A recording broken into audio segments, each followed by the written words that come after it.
Joliba jabarani filɛbaw an ka foli ni tanuni an b'o ta ka di aw bɛɛ lajɛlen ma nin wagati in na aw bisimila kunnafoni sɛbɛnw lakali kɛnɛ kan bi tarata don in na min bɛ bɛn octobre kalo tile 18 san 2022 ka jira k'a fɔ kunnafoni sɛbɛn ninnu bɛ lakali an fɛ yan nɔ laadala jɛmukan don min bɛ sigi aw ye don o don ka ta ntɛnɛn fo ka se jumadonyaw ma nɛgɛ kanɲɛ 9 mana tɛmɛ ni sanga 30 ye fo ka se a kanɲɛ 10 ma jamanaw gafe ninnu bɛ sɛbɛn an balima kunnafonidilaw de fɛ a kun de ye jamanadenw bɛɛ lajɛlen bɛ se ka taabolo sɔrɔ jamana kunnafoniw taabolo la cogo min na an yɛrɛ y'a kanu ka se kɛnɛ kan ka se ka kunnafoni ninnu bamayɛlɛma an ka todunkan na n'o ye bamanankan ye o tuma an b'a fɔ ɲɛna aw danse an minnu bɛ k'an lamɛn arajo Joliba sanfɛ ani an minnu fana bɛ k'an filɛ an ka bɔlɔlɔw sanfɛ an b'aw bɛɛ lajɛlen fo k'a waleɲuman dɔn jamanaw gafe minnu b'an bolo kɔrɔ a bɛ tali kɛ Nouvelle Horizon la l'histoire de Bamako les échos welewele l'indicateur du renouveau fo ka taa se l'indépendant ma jamanaw kunnafoni sɛbɛn ninnu na bakurunbaw la an b'aw tulo lasɔmi fɔlɔ ka sɔrɔ ka a tɔ walawala aw ye ɲɛfɛ min ye Nouvelle Horizon ye ale y'a jira k'a fɔ ko ayiwa gafe min n'o bɛ sɛbɛn kalo saba o kalo saba diɲɛ kɛlɛ tɔnba fɛ ni o ye Nations Unies ale ka bolofara min bɛ Mali kɔnɔna la yan MINUSMA o k'a ma ko rapport trimestriel nin gafe min filɛ nin ye ni a jira k'a fɔ kuma bɛna k'a ka bi Nations Unies ka ayiwa jɛrɛ kɛnɛ kan a yirala k'a fɔ yanni kuma ka kɛ gafe in kan Mali gouvernement ye jalakiba de ta ka ɲɛsin ayiwa MINUSMA ma ka jira k'a fɔ ko kuma caman fɔra gafe in kɔnɔna la kuma minnu bɛ yen ni olu ni tiɲɛ bɔlen tɛ ɲɔgɔn fɛ o mana bɔ yen nɔ Soir de Bamako ale bɛ yan nɔ a kumana Soir de Bamako y'a jira k'a fɔ ko jɛrɛ min bɛ yen n'o bɛ tali kɛ baarako koɲɛw kan an ka jamana kɔnɔna la yan nin y'o tago fɔlɔ ye o sigira ayiwa kunungo Centre international de conférence de Bamako la a kɛra jamana ɲɛmɔgɔ caman ɲɛna ayiwa ni jɛrɛba min filɛ nin ni ayiwa a bɛ kɛ sababu ye baarakɛlaw ka laɲiniba minnu bɛ kɛ jamana kɔnɔna la ka se ka fura sɔrɔ o la Soir de Bamako yi da don a la an bɛna lakali aw ye n'o bɔra yen les échos welewele ale bɛ yan a kumana Echo y'a jira k'a fɔ an ka jamana sariya sunba min na ayiwa a bɛ falenni bɛ sen na n'a baaraw bɛ sen na baara ɲɛbila baaraw don a yirala k'a fɔ sariya sen dɔ bɛ yen n'o article 31 ayiwa ale kɔni kuma cayalen don bi kosɛbɛ jamanaden yɛrɛ damaw ni ɲɔgɔn cɛ o bɛ tali kɛ Mali kanko de la dɔw y'a ɲini k'a fɔ ko an bɛ kan minnu fɔ yan nɔ olu ka se ka yɛlɛma ka baara kɛ ni a ye nka an ka sariya sunba in kɔnɔna la min sɛbɛnna o ye k'a fɔ nanzarakan n'o ye faransɛ ye baara bɛ kɛ ni ale de ye fɔlɔ a kuma kɛmɛ ka maa caman kɔni dabali ban Echo y'a kuma fɔ an bɛna an da don a la sisan n'o bɔra yen nɔ min ye l'indicateur du renouveau ye ale kumana a y'a jira k'a fɔ ko Sitakili mairie kɔnɔna la ko nafolo dɔw tununa yen nɔ a yirala k'a fɔ faraɲɔgɔnkan jɛkulu dɔ bɛ yen n'o ye k'a ma ko synergie Jebela Kantalo olu y'a jira k'a fɔ ko maire min n'o ye maire kɔrɔ ye ani maa minnu jalakira ɲɔgɔn fɛ ko olu ka bilali k'u ma jɛn ni a ye l'indicateur du renouveau ye a kuma fɔ an bɛna an da don a la sisan an b'a kuncɛ ni l'indépendant ye ale y'a jira k'a fɔ ko cɛ min bɛ yen n'a bɛ don maaw n'u hakili cɛ n'a ka baara bɛnnen bɛ ka a fɔ n bɛ se nin na k'a sɔrɔ a tɛ se o la ni u k'a ma ko dɛnkɔrɔ n'a ale de ka baara bɛnnen don wari caya ma ko u y'a bila kaso la n'o ye mandat de dépôt ye min bɛ tali kɛ Mali ale bɛ sangasigi la l'indépendant ka kuma la ko ayiwa ministre ɲɛmaakɔrɔ min filɛ ni o ye Yunusu Ture ye ko a fatura min ye faransikaw fɛ yen nɔ ko Mali filɛ nin ye ka cɛba dɔ taalen filɛ nin ye ka bɔ Mali bolo l'indépendant y'o kuma fɔ an bɛna an da don a la sisan min ye fasidi sɛbɛn ninnu ye an b'a daminɛ ni min ye o ye Nouvelle Horizon ye ale kumana Nouvelle Horizon y'a jira k'a fɔ kalo saba o kalo saba diɲɛ kɛlɛ tɔnba ka bolofara min bɛ Mali kɔnɔna la yan ni u k'a ma ko MINUSMA ale bɛ to ka jateminɛ de kɛ ayiwa Mali kɔnɔna la yan taabolo dɔw bɛ yen o kɛra lakanako ye o kɛra hadamadenya yɛrɛ taabolo ɲuman o kɛra basigi ye o MINUSMA bɛ jateminɛ kɛ o la k'o kɛ gafe ye kalo saba o kalo saba u k'a ma ko rapport trimestriel a bɛ gafe in jateminɛw bɛ kɛ diɲɛ kɛlɛ tɔnba ɲɛmaaba fɛ n'o y'a secrétaire général ye yalala k'a fɔ kalo saba laban in na k'a daminɛ juin kalo tɛmɛnen tile 3 ka n'a bila septembre kalo tɛmɛnen tile 19 kalo 3 min bɛ tali kɛ jateminɛ kɛra o hukumu kɔnɔna la a yira k'a fɔ Nations Unies ka bolofara min bɛ Mali kɔnɔ yan n'o ye MINUSMA ye ko u ye jateminɛ camanba de kɛ sigikafɔ yɛrɛ kan ka kɛ bi tarata ka se ka gafe in kɔnɔ kuma k'a lajɛ mun ni mun b'a la nka yanni o cɛ Mali gouvernement ale ye laseli dɔw kɛ gafe dɔ fana kɔnɔna la n'u k'a ma ko memorandum o bilala sen kan kunungo ntɛnɛn octobre kalo tile 17 an ka minisiri min bɛ yen n'o b'an ka jamana ni jamana wɛrɛw cɛ kɔɲɛ kunna ale y'a jira k'a fɔ ko Nations Unies ka jateminɛ min kɛra kalo 3 laban in na ni u ye kuma caman fɔ gafe in kɔnɔna la Mali gouvernement y'a jira k'a fɔ ko jate caman fɔlen don a kɔnɔna la jate minnu bɛ yen ni olu yɛrɛ sigan bɛ o jate ninnu na walima jate ninnu dɔw bɛ yen minisiri Abdoulaye Diop a y'a jira k'a fɔ fɛn caman bɛ yen o fɔra MINUSMA fɛ k'a sɔrɔ ni o ma deli ka kɛ Mali kɔnɔna la yan misali la a jira k'a fɔ Mali furanjɛla fanga k'a ye baara laban dɔw kɛ kɔsa in na ko Nations Unies da ma maga olu la misali la min ye an ka kalata jɛkulu kura min sigira n'o ye autorité indépendante de gestion des élections ni o bɛ maa 15 la bi o sigira sen kan o fana ka bɔ yen a yirala k'a fɔ araba tɛmɛnen octobre kalo tile 12 Mali ka sariya sunba sɛbɛn min n'a bɛ ka sɛbɛn n'o ye constitution ye jɛkulu min b'o baara la o fana taara o sɛbɛn don jamanakuntigi bolo ko nin bɛɛ lajɛlen ye kumaw ye Nations Unies da ma maga nin na a ka gafeba in kɔnɔ nin dun baara kɛra u ka jateminɛ kɔnɔna la o mana bɔ yen Antonio Guterres min n'ale bɛ diɲɛ kɛlɛ tɔnba ɲɛma bi ko a ka kuma ma boli foyi ka fɔ n'a kɛra ko basigibaliya min bɛ yen n'o bɛ Mali la yan k'o de ɲɔ ɲɛna a y'a jira k'a fɔ ko jɛkulu dɔw bɛ yen n'o ye banbanci jɛkulu dɔw ye i n'a fɔ GENIM État islamique au Grand Sahara EIGS ko olu de kɛn bɛ ka Mali tilebiyanfanw kɛ u sennɔw ye wa olu de ka fagali cayalen don ka ɲɛsin jamanaden gansanw ma ko wa fana Mali finitigiw n'o ye forces armées de sécurité ko olu ni MINUSMA ye wulikajɔ caman kɛ ɲɔgɔn fɛ wulikajɔ ninnu na ko a bɛ se a fɔ minnu ma ko patrouille n'o ye mɔmɔni ye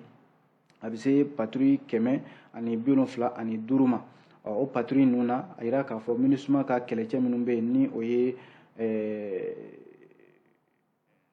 police de défense et de sécurité ani INPOL ani Mali finitigiw k'olu jɛra ka min ye mɔmɔni caman kɛ ɲɔgɔn fɛ yɔrɔ minnu bɛ yen n'o ye Gao Gundam Menaka ani Sévaré fo ka taa se Tombouctou ma ko o kɛra sababu ye ko ka basigi na o yɔrɔ kofɔli ninnu na secrétaire général min bɛ Nations Unies tɔgɔ la ale ka ɲɛfɔli kɛra o ye nka jamana Mali gouvernement y'a jira k'a fɔ nin kuma ninnu nin ni sababa bɛnnen tɛ fɔlɔ sabu Mali gouvernement y'a jira k'a fɔ ale b'a dɔn a b'a lakodɔn wa ka tiɲɛ don a la k'a fɔ tiɲɛ don Mali finitigiw n'o ye force de défense et de sécurité ko u kɔni bɛ Mali fan caman fɛ u bɛ ka lakana sabati ko nka k'a fɔ de MINUSMA bɔra ka kuma min fɔ sisan n'o de ye ka yaala ɲɔgɔn fɛ ka mɔmɔni kɛ n'u k'a ma ko patrouille ko 175 k'u y'o kɛ ɲɔgɔn fɛ Mali gouvernement y'a jira a ka sɛbɛn fana kɔnɔna la n'o ye memorandum ye k'o kuma in tɛ tiɲɛ ye ko u filɛ ka dugu minnu fɔ nin ye n'o ye Tombouctou ye ko Tombouctou yɛrɛ n'i y'o lajɛ ko MINUSMA ka kɛlɛcɛ foyi tɛ Tombouctou min ni Mali armée bɛ ka baara kɛ ɲɔgɔn fɛ wa fana o ka bɔ yen ko hali Gao ni Gundam o ni ɲɔgɔn cɛ ko mɔmɔni foyi ma kɛ yen wulikajɔ foyi ma kɛ yen ayiwa MINUSMA ani Mali finitigiw ni ɲɔgɔn fɛ o ma kɛ ko Gao fana yɔrɔ min fɔra MINUSMA fɛ k'a fɔ ko o ni Mali finitigiw ye wulikajɔ kɛ ɲɔgɔn fɛ ko yen fana ko Mali finitigiw dɔrɔn de bɛ o yɔrɔ in na minnu bɛ ka lakana baaraw sabati ko MINUSMA ye kuma min fɔ k'a fɔ ko ani Mali finitigiw bɛ ka baara kɛ ɲɔgɔn fɛ ko fo ka taa se ayiwa wulikajɔw ma siɲɛ 175 ayiwa Mali gouvernement y'a jira k'a fɔ k'o kuma in tɛ tiɲɛ Mali gouvernement y'a jira k'a fɔ fana ale dabali bannen don k'a fɔ ayiwa ni rapport min filɛ nin n'o ye kalo 3 laban jateminɛ ye MINUSMA fɛ Mali jamana kɔnɔna la yan nɔ ko groupes armés n'o ye groupe armé terroristes ye k'olu de ka wulikajɔ bonyanen don kosɛbɛ Mali jamana fan caman fɛ Mali gouvernement y'a jira k'a fɔ k'o kuma in fana k'o tɛ tiɲɛ ye ko Mali finitigiw n'o ye force de défense et de sécurité ye olu bɛ ka dankari min kɛ banbancimaw la bi ko hali u sennɔ o tɛ ka ye Mali yɛrɛ fan caman fɛ bi k'u ye yɔrɔ minnu yɛrɛ fɔ n'o ye Mali tilebiyanfan jamanaw ye i n'a fɔ k'a daminɛ Sikaso maraw la ka taa Kayi maraw la ani Kulukoro maraw ko o kuma ye o tɛ tiɲɛ ye ko Mali finitigiw ko kabi min bɛ tali kɛ waati laban in na san laban in na furanjɛla fanga yɛlɛmana k'a yirala k'a fɔ Mali finitigiw faransi gene ko u bɛ ka wulikajɔ caman kɛ min bɛ ka kɛ sababu ye u yɛrɛ ka lakana b'u yɛrɛ bolo u yɛrɛ ka kunnafoni b'u yɛrɛ bolo u bɛ fɛn fɛn kɛ a bɛɛ lajɛlen danganiya b'u bolo mali lakanani ayiwa maa tɛ se ka foyi fɔ mali finitigiw ye a ko la an bɛ don min na i ko bi mali finitigiw de bɛ se ka yamaruya d'i ma i ka taa yɔrɔ min ka di ye nka k'a fɔ de e n'u bɛ baara kɛ ɲɔgɔn fɛ ko a bɛ ɲɔgɔn kalama mali gouvernement y'a jira k'a fɔ o kuma in tɛ tiɲɛ jamana o b'a jira k'a fɔ ayiwa nations unies a bɛna sigi min kɛ bi ni rapport kalo saba laban in kan ko MINUSMA ye rapport min kɛ nin ye k'u ɲinɛna hali fɛn caman kɔ o ye k'a fɔ mali gouvernement kɛlen don ka jalaki bɛn faransi jamana kan ko a y'a ka dugukolo sago k'a sɔrɔ ni a ma yamaruya di a ma ko munna MINUSMA m'o don a ka gafe kɔnɔna la o dun laɲini o dalen don ONU ka tabali kan mali gouvernement y'a jira k'a fɔ a b'a ɲini ONU fɛ a ka se ka o kuma in ale ma ɲin'a kɔ dɛ a k'a da tabali kan diɲɛmaa ka kuma kan jalaki min bɛ da faransi kan o jalaki fana ka da a kan Seydou Konate ale de ni fasiri kɛ an ye nin bɔ Nouvelle Horizon ale kɔnɔna la n'o bɔra yen le soir de Bamako an bɛ don a kɔnɔna la a kumana le soir de Bamako y'a jira k'a fɔ ko min ye jɛrɛ min bɛ yen ni a bɛ tali kɛ baarako la an ka jamana kɔnɔna la yan jɛrɛ in tɛ dɔwɛrɛ ye fɛɛrɛ bɛ se ka sɔrɔ baarakɛlaw ka laɲinibaw la mali kɔnɔna la yan cogo min na ni jɛrɛ min filɛ nin n'a kɛra centre international de conférence de Bamako la nin y'a siɲɛ fɔlɔ ye limanaw nin ka sigi an ka jamana in kɔnɔna la yan nɔ fasiri ka lakali la a ko baara minnu filɛ n'u dayɛlɛla kununko ntɛnɛn octobre kalo in tile 17 san 2022 ayiwa a na kɛ sababu ye limanaw baarakɛlaw ka laɲiniba minnu bɛ yen baarabilaw ni a n'a ɲɔgɔnna caman ka se ka fɛɛrɛ sɔrɔ o la kɛnɛ ka yen nɔ min ye mali premier ministre ye colonel Abdoulaye Maïga ale tun bɛ kɛnɛ kan ka taa se fangabulon min bɛ yen n'o bɛ baarako ni an ka forobaca kunna Jawara Hawa Paul Jalo ale fana tun bɛ kɛnɛ kan yen nɔ ka taa se syndicat ɲɛmɔgɔ caman ma ani conseil national du patronat du Mali o ɲɛmɔgɔ Mozadek Bali fo ka taa se bureau pays organisation internationale du travail OIT o ɲɛmɔgɔ min fana bɛ yen n'o bɛ farafinna tilebiyanfan tɔgɔ la Frédéric de la Paire min sigilen don Côte-d'Ivoire jamana kan ale fana tun bɛ kɛnɛ in kan yen nɔ ani maa caman gouvernement maa caman olu tun bɛ a ko kɛnɛ kan jamana soir de Bamako ka lakali la a y'a jira k'a fɔ ko nin jɛrɛ in kunba ye min ye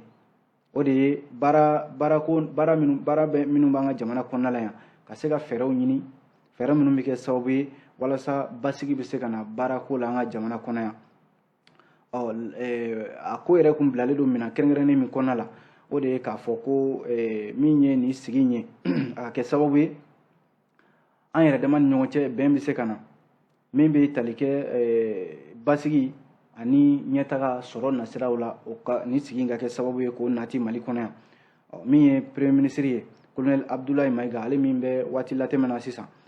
a y'a jira k'a fɔ ko nin jɛrɛ min filɛ nin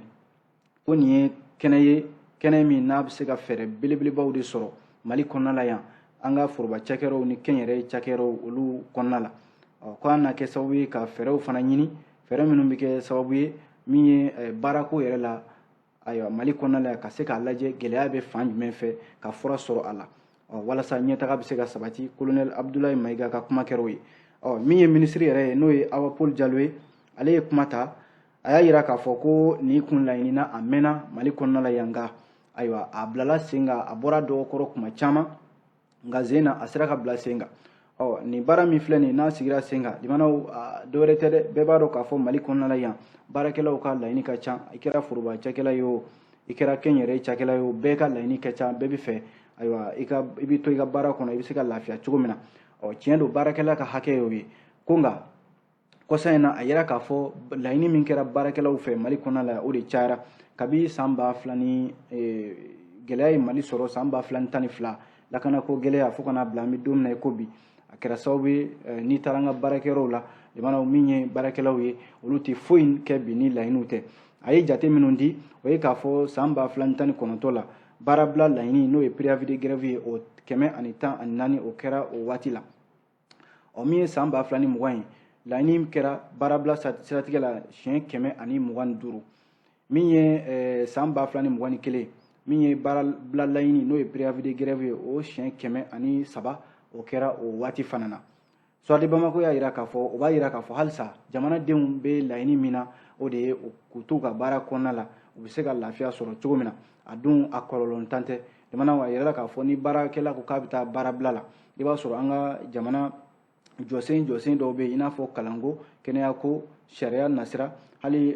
pankuru jigi kɛnɛ minnu bɛ yen n'o ye trafic aérien ye ka taa se sɔrɔ siraw ma nin bɛɛ bɛ gɛlɛya sɔrɔ hali lakanako nin bɛɛ bɛ gɛlɛya sɔrɔ ni baarakɛlaw ko k'u bɛ baara bila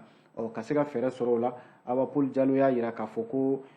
Mali sariya sunba min ni o ye constitution du 25 février 1992 ale b'a yamaruya k'a fɔ tiɲɛ don baarakɛla kan k'a ka lafasalikulu bila sen kan n'o ye syndicat ye o ye bɛnkan ye n'u kama convention numéro 87 organisation internationale du travail OIT o fana b'a yamaruya k'a fɔ syndicat n'o ye baarakɛlaw ka lafasalikulu ye u yamaruyalen don ka baarakɛlaw ka hakɛw lafasa ko nka a ka kɛ sariya fana kɔnɔna la n'a ma ɲɛ k'a fɔ o laɲiniw bɛ ka dada ɲɔgɔn kan Mali kɔnɔ yan san o san a ka kan sigikafɔ dɔ ka kɛ Mali la yan walasa bɛɛ ka ɲɔgɔn faamuya i kɛra syndicat ye o i kɛra jamana ɲɛmɔgɔ ye o kɛra hali fasoden gansan ye sabu ni baarabila in kɛra a kɔlɔlɔ a tɛ se baarakɛlaw dɔrɔn ma kɔlɔlɔ bɛ se hali jamanaden gansanw ma minnu bɛ yen n'olu da tɛ nin si la o de la a ka kan bi sigikafɔ in a ka boloda jamanadenw olu ɲɔgɔn cɛ ani baarakɛlaw walasa fɛɛrɛ bɛ se ka sɔrɔ nin na cogo min na jamana ale soir de Bamako kelen an bɛ nin kuma la waati min na o y'a sɔrɔ an ka kɛnɛyasoba min bɛ yen ni o ye Point G hôpital du Point CHU Point G ko yen fana syndicat n'u ka ɲɛmɔgɔw bɛ ɲɔgɔn na a yirala k'a fɔ baarakɛlaw ka lafasalikulu min bɛ yen n'o ye syndicat de CHU Point G k'ale ye cikan gɛlɛn de ɲɛsin u ka ɲɛmɔgɔyaso ma cikan in bɔra professeur Gida Landure ale de yɔrɔ a ko bagabali tɛna olu bɔ u ka laɲini kan maa ka kuma wɛrɛ tɛna olu bɔ u ka laɲini kan ko u ka laɲini tɛ dɔwɛrɛ ye u ka hakɛw b'o de nɔfɛ u ka kɛlɛ in bɛ u ka hakɛw de nɔfɛ jamanaw ni ye jateminɛ kɛ o b'a jira k'a fɔ ni an ka kɛnɛyasoba in lajɛ n'o ye CHU Point G bi a bɛ gɛlɛya dɔ kɔnɔ maa yɛrɛ tɛ se k'a ban waati fɔ fasiri ka lakali la sabu ko bɛnbaliya bɛ ɲɛmɔgɔyaso n'o ye directeur général ale ni syndicat ni ɲɔgɔn cɛ ka sababu kɛ danayabaliya ye jamanaw syndicat ni ɲɛmɔgɔyaso ayiwa danayabaliya yɛrɛ de banna u ni ɲɔgɔn cɛ o kɛmɛ sababu ye bi samasamali dɔ de bɛ ka fara a kan don o don ko bɔli minnu kɛra syndicat in fɛ ka tugu ɲɔgɔn na fo ka na se an bɛ waati min na ko sisan a yira k'a fɔ secrétaire général min filɛ nin ni o ye Gida Landure ye professeur Gida Landure ko bagabali wale dɔ tara ka ɲɛsin u ma kɔsa in na ka bɔ ɲɛmɔgɔyaso fan fɛ o de la Gida Landure ko a bɔra ja dɔ kɔnɔna la n'o ye video dɔ ye ka cikan gɛlɛn de lase Point G ɲɛmɔgɔyaso ma ko a ye min fɔ limanaw kuma in jɛlen don a ko a bɛ fɛ Point G ɲɛmɔgɔw ka faamuya k'a fɔ olu baarakɛla minnu bɛ yen ni u bɛ ka wulikajɔ kɛ bi u tɛ k'a fɔ de k'u bɛ ɲɛmɔgɔw bali u ka baara la dɛ olu b'u ka hakɛw de kɔ hakɛ ninnu tɛ dɔwɛrɛ ye limanaw baarakɛla ka baara kɛ lafiya kɔnɔna la jɛya ka sabati Point G kɔnɔna la ani u ka hakɛ minnu bɛ yen n'o ye saraw ye u ka ma ristourne o fana ka sara ani a fɔra k'a fɔ dugukolo bɛ di dɔw ma dɔw bɛ yen olu ka wari di ko ka dugukolo ɲini ka di u ma a bɛ n'a fɔ bɛnkan de kun don nka wari saralen dugukolo ma ye nin bɛɛ ye laɲini dɔw ye ka taa se fana ko min bɛ tali kɛ a yera k'a fɔ fana ko laɲini dɔw bɛ yen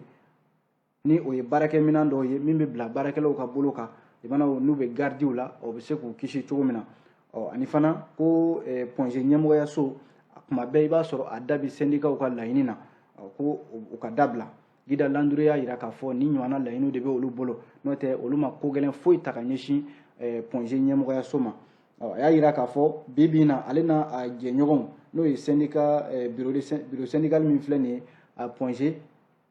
u kɔni k'u ye wulikajɔ kɛ dɔgɔkun tɛmɛnen na u kun ye dɔgɔkun kelen baarabila kɛ nka Gida Landure tilala k'a laɲini ko ka baarabila in jɔ fɔlɔ a yira k'a fɔ nin dɔgɔkun in na u y'a daminɛ ko kura nin bɛɛ y'u ka laɲiniw ye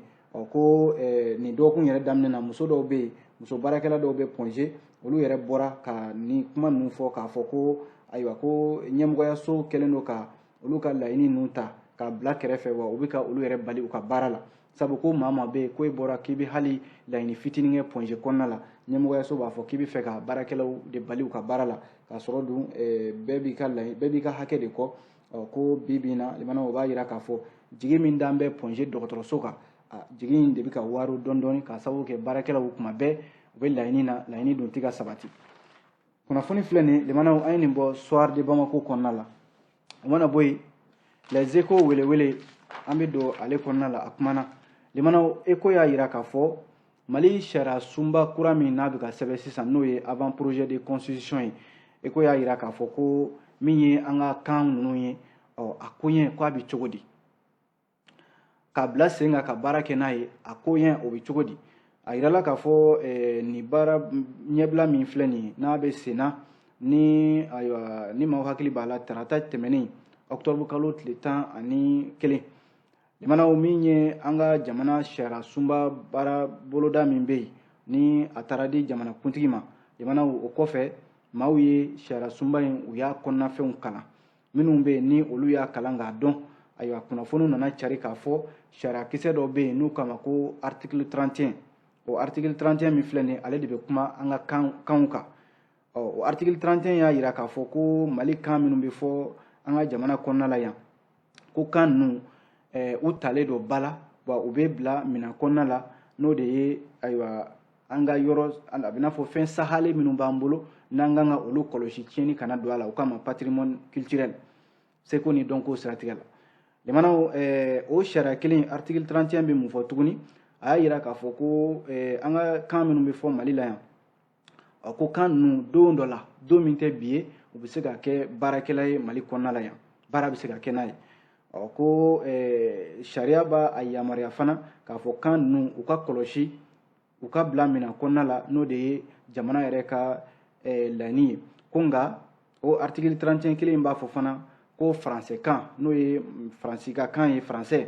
limanaw ko baara bɛ kɛ ni o de ye an bɛ waati min na ko sisan ko nka jamana bɛ se ka sariya dɔw ta don nataw la ka kan wɛrɛw hali kan minnu tɛ fɔ Mali kɔnɔna la yan k'o ta ka baara kɛ ni a ye o b'a yira k'a fɔ don nataw la maa bɛ se k'i sigi n'a ye k'a fɔ faransi kan min bɛ fɔ yan a bɛ se ka bɔ yen kan wɛrɛ bɛ se ka bila a nɔ na ka baara kɛ ni o ye o b'a yira k'a fɔ ko faransi limanaw a bolo min birilen don Mali da la don dɔ la n'a ma se ka ɲɛ baw bɛ se ka fara bɛɛ bɛ se ka tigɛ sira fɛ Mali jamana bɛ se k'i kanbɔ kan wɛrɛ nɔfɛ ka baara kɛ n'o ye langue officielle ye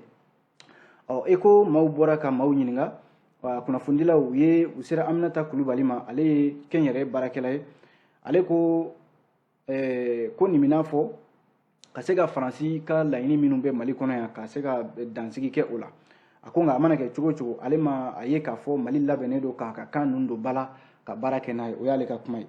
min ye Foraba Samake ale ye politikima ye ale y'a yira k'a fɔ ko sɛbɛn min filɛ nin ye bolola nin ye ko an ka kan minnu filɛ nin ye ni jamanadenw bɛ fɛ a ka don ba la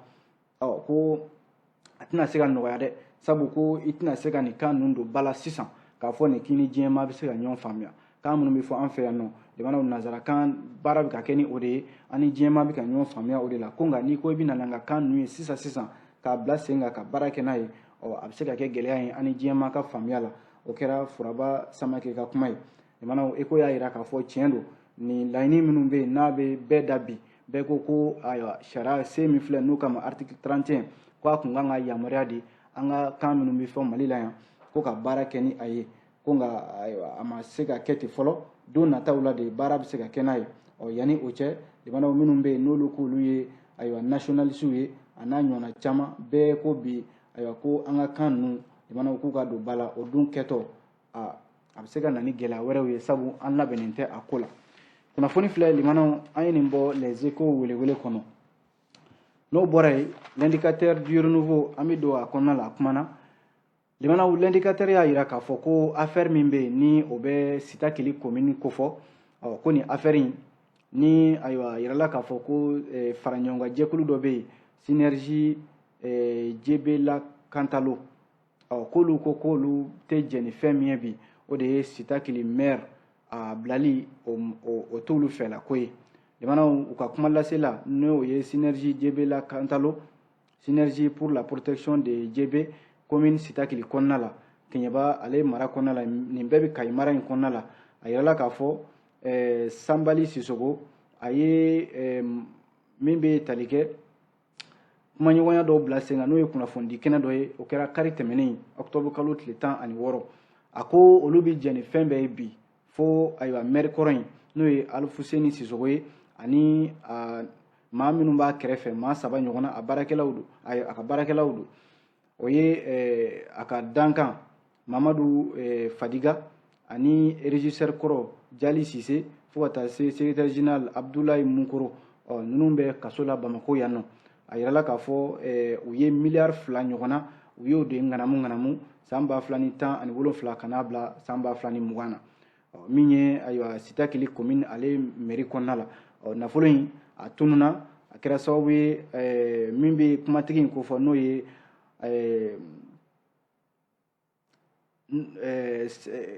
porte-parole min filɛ n'u k'a ma ko Jebe Kantalo a y'a yira k'a fɔ ko ayiwa olu kɔni bi na min ye olu fɛla ye i mana o de ye k'a fɔ Sitakili maire k'u ye kuma dɔw mɛn k'a fɔ ko a bɛ fɛ ka bila o ye politique ko nasiraw ye maa minnu bɛ yen n'olu y'a jɔnya politikimaw ye k'olu bɛ fɛ de ka Sitakili maire ko k'a bila k'a sɔrɔ don mairie a sigi a sendɛgɛ kɔnɔna la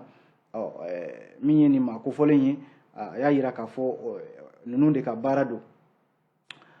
n'i ye jateminɛ kɛ Sanbali Sisoko y'a yira k'a fɔ olu bi Sitakili kɔnɔna la n'i ye Sitakili ka den fɛn fɛn ɲininka bɛɛ ko nin maire kofɔlen a n'a jɛw limanaw k'u bilali olu kɔni bolo ayiwa a bɛ n'a fɔ dɔgɔyalima de don ka ɲɛsin Sitakili commune ma sabu ko nafolo ko yɛrɛ dɔrɔn tɛ ko n'i y'a lajɛ Sitakili kɔnɔna la limanaw dugukolo dɔw bɛ yen minnu bɛ yen a bɛ san caman bɔ minnu ɲɛ foyi ma sɔrɔ a ko la hali ninnu minɛnen ka taa kaso la limanaw ko bɛn tɛ ka se ka kɛ a dugukolo kow la o de la min ye Sanbali Sisoko ye u ka bɔ ka ɲɛfɔli kɛ jamanadenw ye u ka se ka faamuya sɔrɔ a la gɛlɛya min ye olu sɔrɔ u ka nin commune kɔnɔna la a y'a yira k'a fɔ hali bi limanaw gafe ɲuman yɛrɛ ka sɔrɔ wolosɛbɛnw ni maa magoɲɛfɛnw caman olu ka sɔrɔ Sitakili mairie kɔnɔna la ayiwa gɛlɛya b'a la k'a bɛɛ lajɛlen kɛra sababu ye nin mairie n'a ka jɛɲɔgɔnw ko kabi san 2017 fo ka n'a bila san 2020 na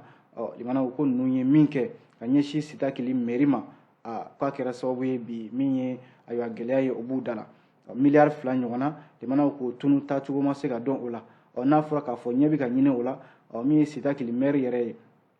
n'a bɛ kaso la bi ayiwa ko a n'a jɛ tɔ ninnu Alfuseni Sisoko ani régisseur Jali Keita fo ka taa se Abdoulaye Munkoro ma ko politikima dɔw bɛ ka wuli ko fo ka olu bila ko olu kɔni a bɛ kɛ olu kɔni su de kan n'o tɛ an bɛ waati min na ko sisan Sitakili bɛɛ lajɛlen wulilen bɛ k'i jɔ n'a ma ɲɛ k'a fɔ ko ninnu bɛ bila olu fana ayiwa a bɛ kɛ olu fana su kan sabu ko Sitakili kɔnɔna la bi baara caman bɛ yen baara minnu bɛ yen n'a kalifara nin maire ninnu na limanaw a baaraw ma se ka kɛ k'a daminɛ musow ka ayiwa sɛnɛkow la n'o ye nɔgɔw ye ka taa se lycée dɔ o kun kan ka jɔ ani u ka kaburudonw o fana dilaliw fo ka taa se sira dɔw bɛ yen sira minnu bɛ yen ni o bɛ tɛmɛ Sitakili kɔnɔna la a n'a ɲɔgɔnna caman limanaw nin bɛɛ ye laɲiniw ye minnu bɛ yen n'a dalen don ten nka baara foyi ma se ka kɛ a ko siratigɛ la kunnafoni filɛ nin ye an ye nin bɔ l'indicateur du renouveau kɔnɔna la limanaw teliyala an b'a kun cɛ ni min ye o ye l'indépendant ye l'indépendant y'a yira k'a fɔ ko cɛba min filɛ nin ye n'u k'a ma ko Denkɔrɔ limanaw Denkɔrɔ ko a minɛna a bɛ kaso la nin waati in na Denkɔrɔ ka baara kun bɛnnen don mun ma o de ye ka wari caya ka wari yɛlɛma ka caya ko nka commissariat min filɛ nin ye Sotiba k'olu ye tɛgɛ k'a la kari tɛmɛnen octobre kalo tile 16 Dramani Dunbiya n'u bɛɛ k'a ma ko Denkɔrɔ min n'a filɛ nin ye n'a ka baara bɛnnen don wari caya de ma limanaw ko maa yɛrɛ don fɛnw b'a bolo n'o ye sɔnfɛnw ye ko bi na a bɛ fɔ min ma ko ɲɛnɛmani kumabali o de bɛ a bolo yɔrɔ o de bɛ wari caya a bolo a yirala k'a fɔ ko a kɔni bɛ juge d'instruction min bɛ tribunal commune 6 kɔnɔna la a bilala u ka bolo kan bɛ waati min na ko sisan limanaw ko Mali a ye cɛba dɔ o taara Ala ka wele kɔnɔna la n'o ye Yunusi Ture ye limanaw Yunusi Ture ale ye premier ministre kɛ an ka jamana kɔnɔna la yan ko kibaruya bɔra ka bin k'a fɔ a fatura kunungo ntɛnɛn octobre kalo tile 17 Faransi jamana ka u ka faaba la Paris ka sababu kɛ bana o kuntalajan ye Yunusi Ture waati yɛrɛ kama limanaw a ye baara caman kɛ URD politique tɔn a y'o ɲɛmɔgɔyaw kɛ a ye BCEAO ɲɛmɔgɔyaw kɛ limanaw min bɛ tali kɛ ministériyaw waati min na furanjɛla n k'a fɔ démocratie fanga nana maa min ye premier ministre fɔlɔ kɛ o kɛra ale de ye limanaw a bɛ dansigi kɛ kunnafoni sɛbɛnw na an sera ka min lakale ka bɛn ni waati ye an b'aw fo dantɛ foli min na an ka Ala k'an bɛn diɲɛ waati wɛrɛ